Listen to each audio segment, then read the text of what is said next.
কঠোরভাবে প্রাপ্তবয়স্কদের জন্য।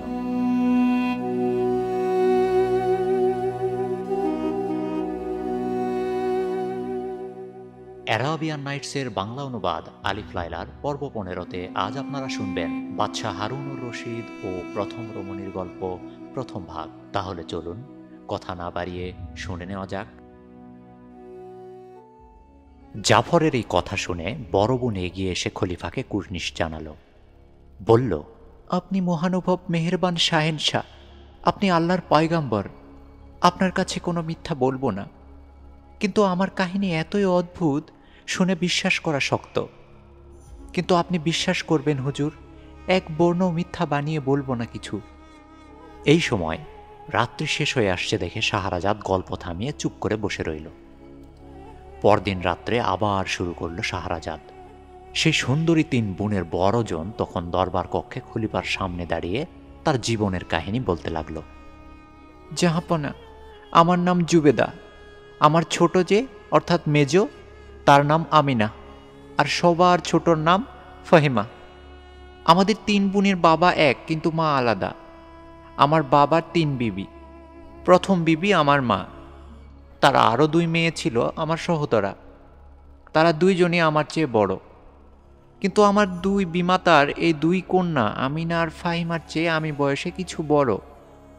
আমার বাবা মারা যাবার সময় ৫,০০০ দিনার রেখে গিয়েছিল আমাদের জন্য। ফাহিমা আর আমিনা চলে গেল তাদের মায়ের কাছে। আমি আর আমার ২ বড় বোন একত্রে রয়ে গেলাম। কিছুদিনের মধ্যেই আমার বড় ২ বোন শাদী করল। দিদিদের পয়সা কড়ি যাচ্ছিল, তাই দিয়ে সৌদাগরি ব্যবসা করবে। আমার ২ ভগ্নিপতি একদিন সমুদ্র যাত্রা করল, দিদিরাও তাদের সঙ্গে চলে গেল। বছর ৪ কেটে গেল। একদিন দিন ভিখারির বেশে ফিরে এলো তারা। তাদের শতছিন্ন নোংরা ময়লা জামা কাপড় দেখে প্রথমে আমি চিনতেই পারিনি।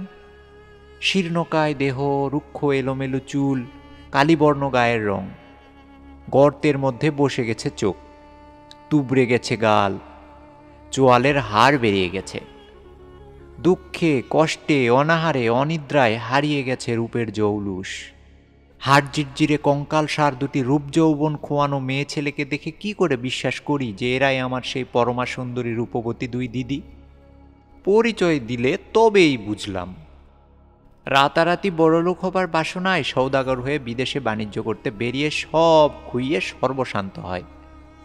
সওদা, সমান, পয়সা কড়ি সব ডাকাতরা লুট করে নিয়েছিল। তারপর একদিন এক অচেনা শহরে তাদের ২ বোনকে অচেনা লোকদের হাতে ছেড়ে দিয়ে উধাও হয়ে যায় তারা। অনেক দুঃখে কষ্টে এতদিনে দেশে ফিরে আসতে পেরেছে। দিনের পর দিন শুধু নদীর জল খেয়ে আর গাছতলায় শুয়ে কাটাতে হয়েছে। ২ বছরের মধ্যে গোসল করতে পারেনি তারা। পরনের একখানা মাত্র বস্ত্রই সম্বল, তাও শতচ্ছিন্ন ময়লা। তাদের দুঃখের কাহিনী শুনতে শুনতে চোখে জল আসে আমার। সান্ত্বনা দিয়ে বলি, যা হয়েছে হয়েছে, তা নিয়ে আর দুঃখ করো না দিদি।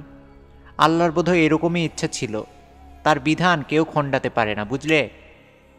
নতুন জামা কাপড় দিলাম, ভালো করে ঘষে মেজে ছাপ করে গোসল করল তারা। একসঙ্গে বসে খানাপিনা করলাম। নতুন করে জীবন গড়ার অনেক কথাই হলো। বললাম, তোমরা আমার বড় বোন। বাবা মার বর্তমানে বলতে গেলে তোমরাই আমার একমাত্র আপনজন, অভিভাবক। আল্লাহর দোয়ায় আমি যা পেয়েছিলাম, এই কয় বছরে তা বেড়ে অনেক হয়েছে। সেই লাভের টাকাটা নিয়ে ব্যবসা বাণিজ্য করে রুজি রোজগারের ধান্দা করো। দেখো, সুখে স্বাচ্ছন্দ্যে দিব্যি চলে যাবে আমাদের। আমার কাছেই তারা রইল বছরখানেক। একদিন ২ বোন এসে আমাকে বলল, এই দেখ ছোট, বিয়ে মেয়েদের কাছে সবচেয়ে বড়। আমরা ভেবেছি আবার শাদি করব। শঙ্কিত হয়ে বললাম, দেখো দিদি, একবার শাদি করেও তোমাদের শিক্ষা হয়নি। কি মধু পেয়েছো শাদি করে? আজকাল দুনিয়ায় সাচ্চা মানুষ কটা খুঁজে পাবে? ঠক বাজতে গাঁ উজাড়। কিন্তু ওরা আমার কথায় কানই দিল না। আমাকে গোপন করেই শাদির পাকাপাকি বন্দোবস্ত করে ফেলল ভিতরে ভিতরে। অবশ্য সব আমি জানতে পারলাম পরে।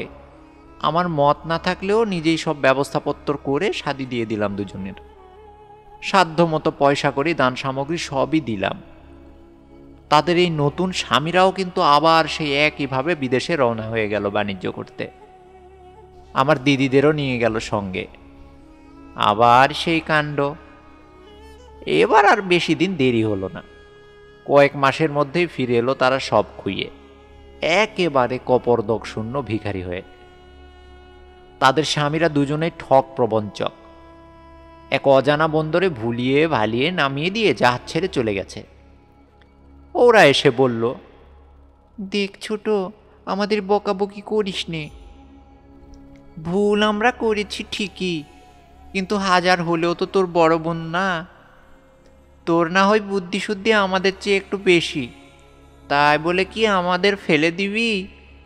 এবারকার মতো ক্ষমা ঘেন্না করে নে বোন, কথা দিচ্ছি এই পোড়ার মুখে আর কখনো বিয়ে শাদীর নাম উচ্চারণ করব না। আমি তাদের আদর আপ্যায়ন করে বসালাম।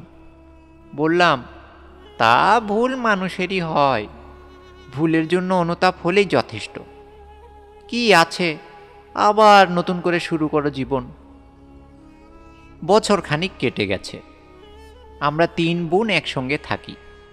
আমি মনে মনে ঠিক করলাম বাণিজ্যে যাব। সব ব্যবস্থা পাকা করে 2 দিদিকে বললাম, আমি বিদেশে বাণিজ্যে যাব ঠিক করেছি, তোমরা যদি সঙ্গে যেতে চাও চলো, না হলে বাড়িতেই থাকো। তারা বলল তারাও যাবে আমার সঙ্গে। সুতরাং ওদের দুজনকে সঙ্গে নিয়ে একদিন সমুদ্র যাত্রা করলাম। সব টাকাটা আমি সঙ্গে নিলাম না, অর্ধেকটা লুকিয়ে রেখে গেলাম বাড়িতে, বাকি অর্ধেক নিলাম সঙ্গে। কি জানি বিদেশ বিভুই, যদি খোয়া যায় তবে খালি হাতে দেশে ফিরে পথে যেন না বসতে হয়। দিনের পর দিন সমুদ্র পাড়ি দিয়ে চলেছি, কিন্তু কুলের হদিস পাওয়া গেল না। চিন্তিত হলাম। কাপ্তেন বলল, আমাদের বরাত খারাপ, পথ হারিয়ে ফেলেছি, এক অচেনা সমুদ্রের মধ্যে ঢুকে পড়েছি, জানি না কি হবে। এখানকার জল বড় বেয়ারা, এমন এলোপাথারি মারাত্মক ঢেউ আমাদের সমুদ্রে কখনো হয় না। যাই হোক, জাহাজের গতি ঘুরিয়ে নিয়ে 3 দশেক বাদে একটা বন্দর পাওয়া গেল। কাপ্তেন বলল, এই বন্দর তার অচেনা, এর আগে কখনো সে আসেনি এখানে, এই সমুদ্রের নামও তার অজানা। তবে এতটুকু বোঝা যায় বিপদ অনেকটাই কেটে গেছে, একেবারে আকুল পাথারে পড়ে প্রাণ হারাতে হবে না। এখন শহরটা ঘুরে দেখতে হবে, সওদাপত্র কিছু হয় কিনা।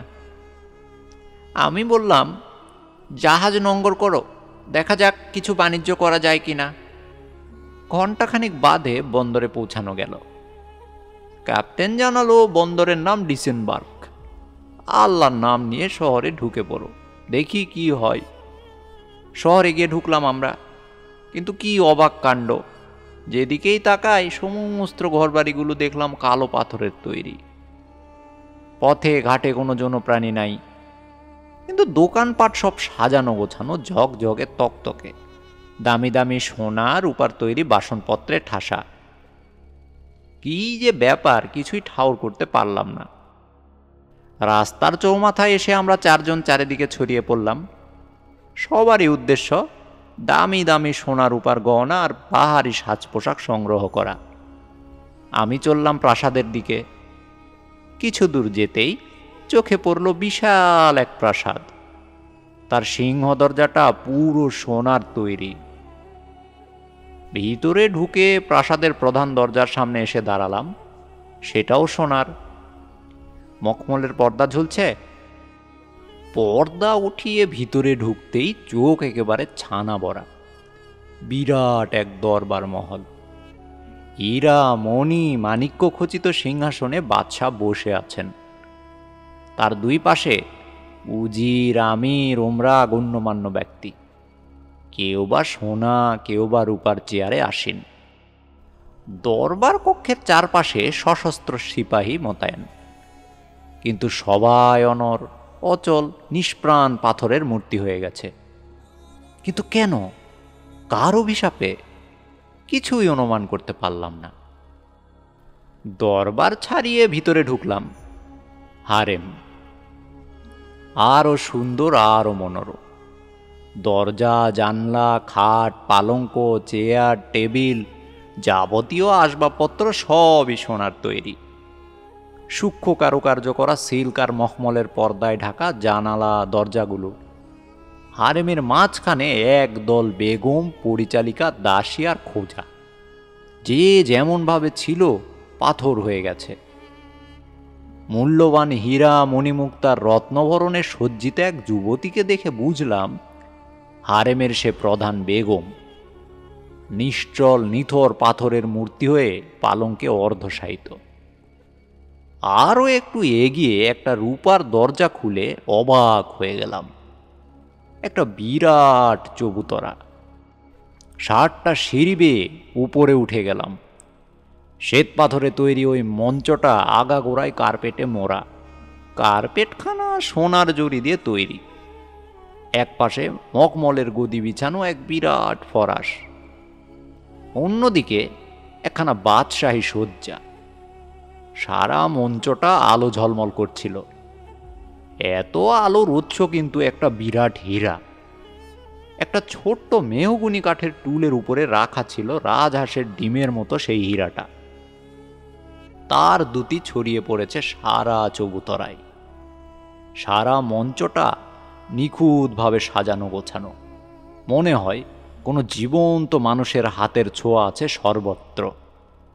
তা না হলে এমন ঝকঝকে তকতকে থাকতো না সব। হয়তো আশেপাশে কোথাও আছে কেউ। এদিকে ওদিকে ঘুরে ঘুরে অনুসন্ধান করতে লাগলাম, কিন্তু না। অনেকগুলো মহল ঘুরলাম, কোথাও কোনো জীবন্ত মানুষ দেখলাম না। যাদের দেখলাম সবই পাথরের।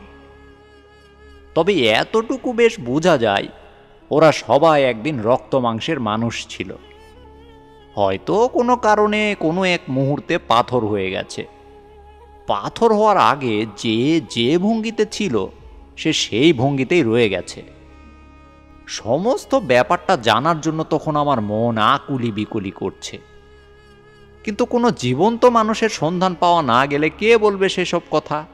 এবং আমার মনে হলো কেউ না কেউ আছেই, আছে যে তার কিছু প্রমাণও আমি পেয়েছি। সারা প্রাসাদ তন্ন তন্ন করে খুঁজে বেড়াতে লাগলাম। তখন আমার নেশায় পেয়ে বসেছে। সবই ভুলে গেলাম। কে আমি, কোথা থেকে এসেছি, আমার জাহাজ, আমার বাণিজ্য সব মন থেকে হারিয়ে গেছে। তখন এ মহল থেকে ও মহলে ঘুরে বেড়াচ্ছি। সন্ধ্যা নেমে এলো। ঘুরতে ঘুরতে এক সময় ফিরে এলাম আবার সেই ঘরে, যেখানে চবুতরার উপরে সোনার কার্পেটের উপর ফরাশ, আর অন্যদিকে ছিল বাদশাহী শয্যা। সেই 60টা সিঁড়ি বেয়ে উপরে উঠে শয্যায় শুয়ে পড়লাম। সারাদিন ঘুরে ঘুরে হয়রান হয়ে পড়েছি। একখানা শাল টেনে নিলাম বুক অবধি। মাথার কাছে রাখা ছিল একখানা পবিত্র কোরআন।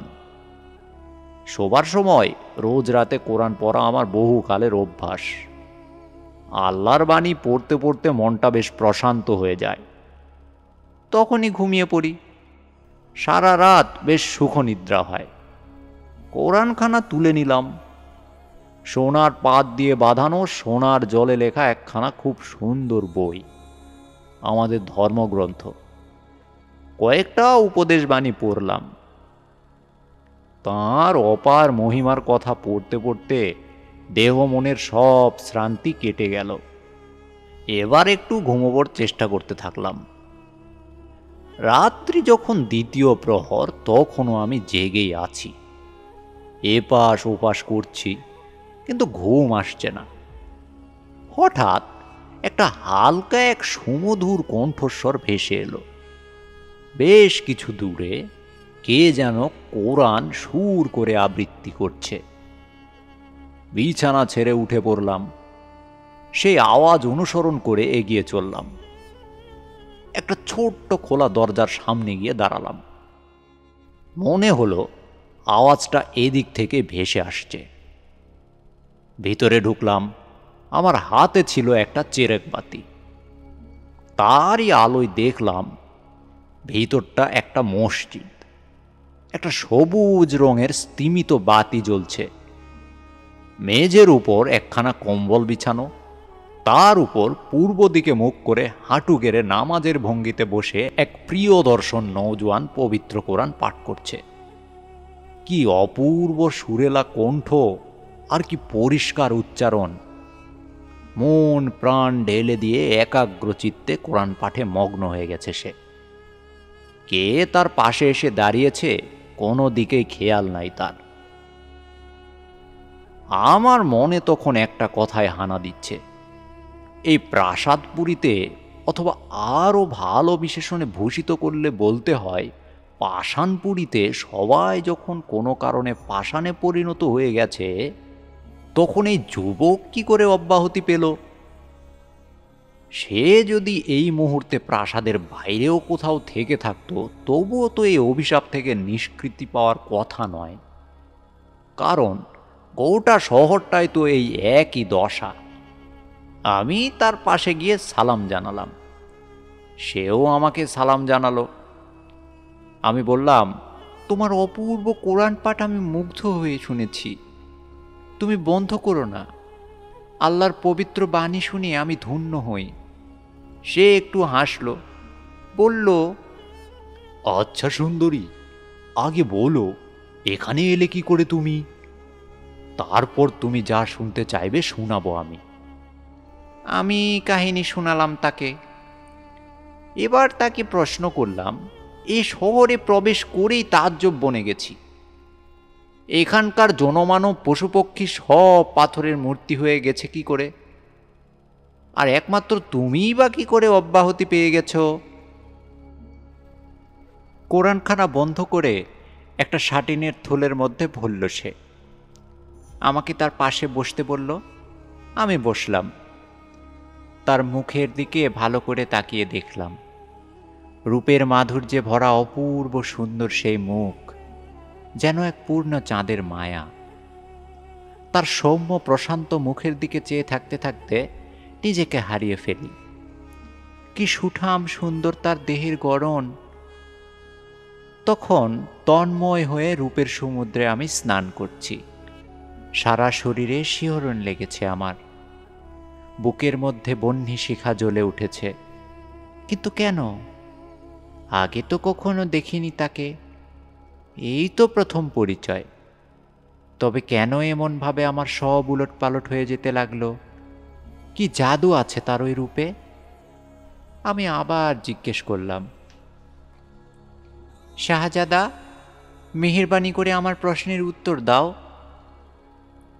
সে বলল, নিশ্চয়ই, এবার বলছি শোনো সুন্দরী। এই শহরের সুলতান ছিলেন আমার বাবা। ধনে জনে পূর্ণ ছিল তার সালতানিয়াত। কারও কোনো অভাব ছিল না। প্রজারা প্রাণ দিয়ে ভালোবাসত আমার বাবাকে। বাবাও খুব নামযশ করেছিলেন, প্রজাবৎসল ছিলেন। কিন্তু এমনই নিয়তি, আজ সারা দেশের মানুষজন পশুপক্ষী সব পাষাণ হয়ে গেছে। ওই যে দরবার মহল দেখছ, সিংহাসনে যিনি বসে আছেন পাথর হয়ে, তিনি আমার বাবা। আর হারেমে দেখেছ প্রধান বেগম, যিনি পালঙ্কে অর্ধশায়িত পাষাণ প্রতিমা, তিনি আমার মা। এরা দুজনে জাদুবিদ্যায় সিদ্ধহস্ত ছিলেন। নারদুনের উপাসক পরম নাস্তিক আমার মা বাবা ইসলামে বিশ্বাস করতেন না। শয়তান নারদুন তাদের ঘাড়ে ভর করেছিল। বহুকাল পর্যন্ত বাবা মার কোনো সন্তানাদি ছিল না। আমি তাদের ঘরে একমাত্র পুত্র জন্ম নিলাম। স্বভাবতই বুঝতে পারছো আদর যত্নের সে কি ভীষণ ঘটা। আমাকে নিয়ে সবাই ব্যস্ত। আমার খাওয়া দাওয়া, আমার খেলাধুলা, পড়াশোনা নিয়ে প্রতি মুহূর্তে সবাই তটস্থ। বাবা মার শুধু চিন্তা, আমি কি করে মানুষের মতো মানুষ হব। বড় হয়ে আমি শাসনভার হাতে নিয়ে সুনামের সঙ্গে প্রজা পালন করব, এই তাঁর একমাত্র বাসনা ছিল। সেই সঙ্গে আর একটা ইচ্ছাও তার ছিল, আমি যাতে সেই ভয়ঙ্কর শয়তান নারদুনের ভক্ত হই। আমাদের এই প্রাসাদে এক বৃদ্ধা মহিলা ছিল। গোপনে গোপনে এসে আল্লাহর নামাজ পড়ত, আল্লাহর পয়গম্বর হজরত মুহাম্মাদের নাম গান করত। কিন্তু বাবা মার কাছে এমন ভাব দেখাতো যেন মনে হতো ইসলামের সবচেয়ে বড় শত্রু সে। বাবা তাকে খুব ভালো চোখে দেখতেন। আমার দেখভালের ভার পড়ল তার উপর। বাবার ধারণা ছিল বৃদ্ধাও তার ধর্মে বিশ্বাসী, ছেলেকে সে তার মনের মতো করে মানুষ করে তুলবে, এই অগাধ বিশ্বাস ছিল বাবার। আমার সম্পূর্ণ দায় দায়িত্ব বৃদ্ধার উপর চাপিয়ে দিয়ে বাবা তাকে বলেছিলেন, তুমি বিদ্যায় বুদ্ধিতে এই প্রাসাদের মধ্যে সবচেয়ে সেরা। তোমার হাতে আমার একমাত্র সন্তান, আমার বুকের কলিজাকে তুলে দিচ্ছি। তুমি তাকে আদর্শ মানুষ করে করে তুলবে, যাতে সে একজন আদর্শ সুলতান হয়ে আমার মুখ উজ্জ্বল করে দেশের মুখ উজ্জ্বল করতে পারে।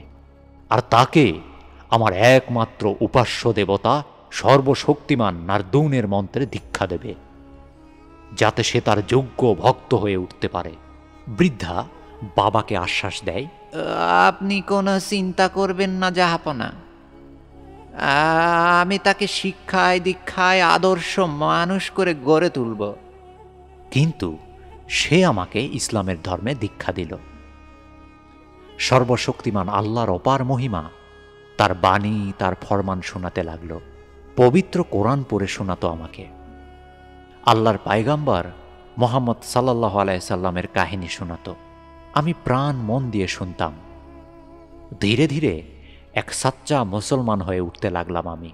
বৃদ্ধা আমাকে সাবধান করে দিয়েছিল, দেখো বাবা, তোমার আব্বাজান যেন ঘৃণাক্ষরেও টের না পায়, তাহলে গর্দান যাবে আমার। আমি তোমাকে আদর্শ মানুষ করে গড়ে তুলতে চাই, কিন্তু ইসলাম বিশ্বাসী না হলে আদর্শ মানুষ হতে পারে না কেউ। তোমার বাবার ধর্ম অসত্যের, অবিশ্বাসের, ধ্বংসের ধর্ম।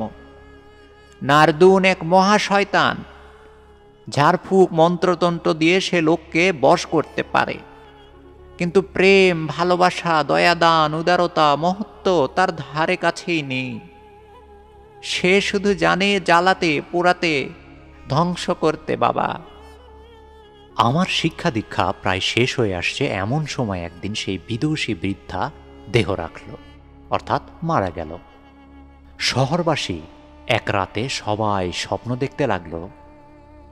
মহান আল্লাহ পাক তাদের স্বপ্নে এসে হুকুম দিয়ে গেলেন, তিনিই একমাত্র আল্লাহ এবং তার হুকুমেই পৃথিবীর সব কিছু নিয়ন্ত্রিত হচ্ছে। এই জগতে যা কিছু আছে সবই তারই সৃষ্টি, আবার তার হুকুমেই সব কিছু ধ্বংস হয়ে যাবে।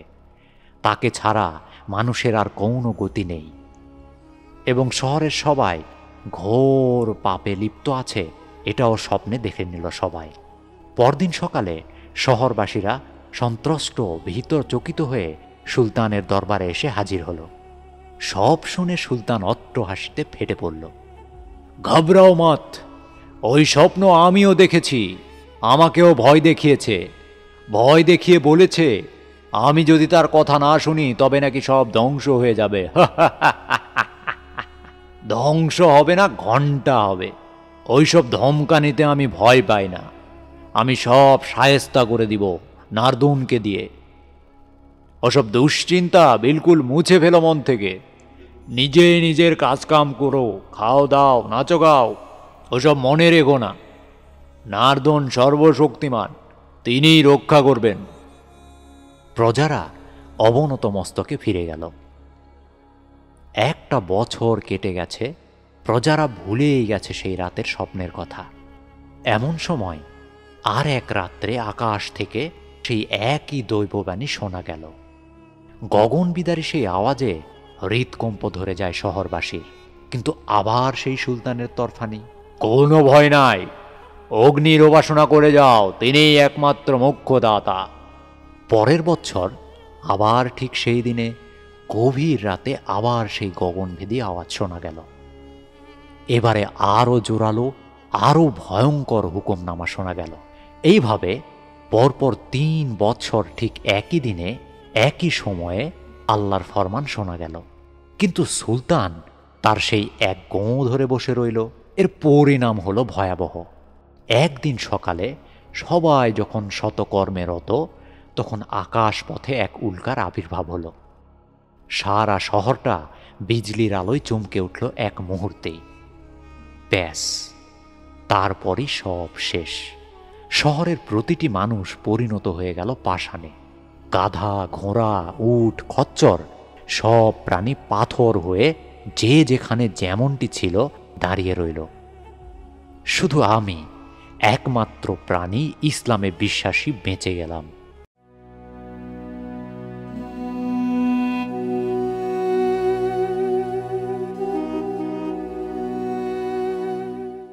এতক্ষণ আপনারা শুনলেন অ্যারাবিয়ান নাইটসের বাংলা অনুবাদ আলিফ লায়লা পর্ব 15, বাদশাহ হারুনুর রশিদ ও প্রথম রমণীর গল্প, প্রথম ভাগ। পর্বটি আপনাদের কেমন লাগলো কমেন্ট করে জানাতে ভুলবেন না। আপনাদের প্রতিটি মতামত অত্যন্ত গুরুত্ব সহকারে বিবেচনা করা হবে। চ্যানেলে নতুন হয়ে থাকলে চ্যানেলটি সাবস্ক্রাইব করুন, আপনি নিজে শুনুন, আপনার বন্ধু বান্ধবকে জানান। ছেলেবেলার স্মৃতিবিজড়িত আলিফ লায়লার এক একটি নতুন পর্ব নিয়ে আমি খালিদ ইবনে ওয়াদুদ হাজির হই প্রতি বুধবার আমার এই ইউটিউব চ্যানেলে। আগামী পর্ব দেখার আমন্ত্রণ জানিয়ে আজ এখানেই শেষ করছি। সে পর্যন্ত সবাই ভালো থাকুন, সুস্থ থাকুন।